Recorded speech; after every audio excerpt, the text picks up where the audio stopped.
I just had to let you know you're.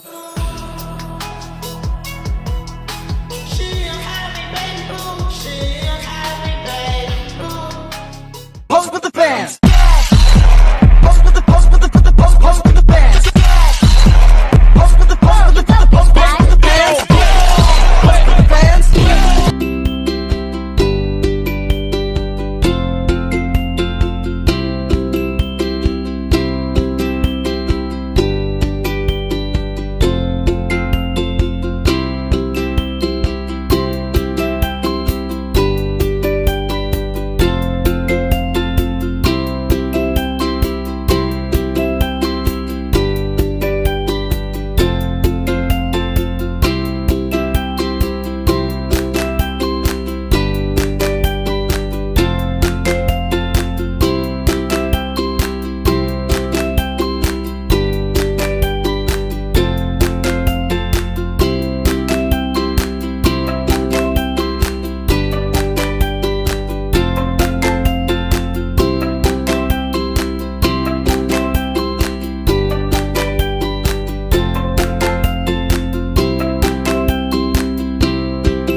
Assalamualaikum warahmatullahi wabarakatuh dan salam sejahtera.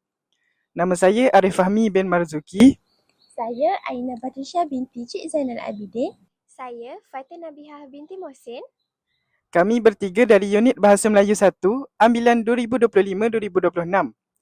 Dan hari ini kami akan membentangkan tugasan penghasilan karya seni khot khufi secara digital yang menggabungkan elemen tradisional dan teknologi moden untuk memenuhi tugasan 4 pentadsiran berterusan bagi kursus BMMB 1114 iaitu pengenalan sistem ejaan Jawi dan Rumi.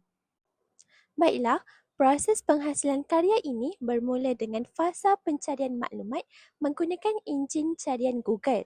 Setelah membuat beberapa rujukan, kami telah memilih satu ungkapan yang sangat mendalam maknanya, iaitu masa itu emas.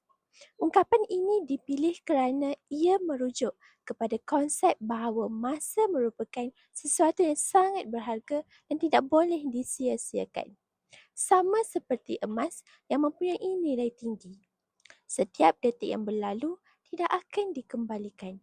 Konsep ini sebenarnya bersifat universal. Ia selari dengan pepatah Inggeris iaitu time is money yang dipopularkan oleh Benjamin Franklin yang melihat masa dari sudut nilai ekonomi.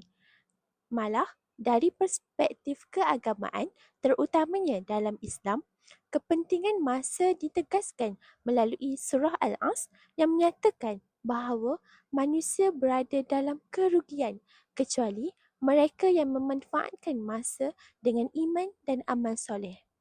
Oleh itu, kami memilih ungkapan ini sebagai peringatan agar kita sentiasa menggunakan waktu untuk beribadah, belajar dan bekerja. Setelah menetapkan kata hikmat tersebut, kami melakukan proses transliterasi ke dalam tulisan Jawi. Bagi menterjemahkan teks ini ke dalam bentuk seni, kami menggunakan aplikasi Ana Muhtarif Al-Hot. Di dalam aplikasi ini, kami memilih gaya hot kufi. Kami memilih kufi kerana sifatnya yang tegak, geometri dan sangat sesuai untuk diolah secara digital di atas kertas bersaiz A4. Proses dalam Ana Muhtarif ini memerlukan ketelitian di mana kami menyusun setiap huruf Jawi tersebut bagi memastikan keseimbangan ruang dan kebolehbacaan yang optimum agar estetika seninya terpelihara. Seterusnya, setelah kerangka hot coffee tersebut siap, kami memindahkan fail tersebut ke aplikasi Canva untuk proses pengemasan grafik. Di Canva, kami menambah elemen tulisan masa itu emas dalam bentuk Rumi.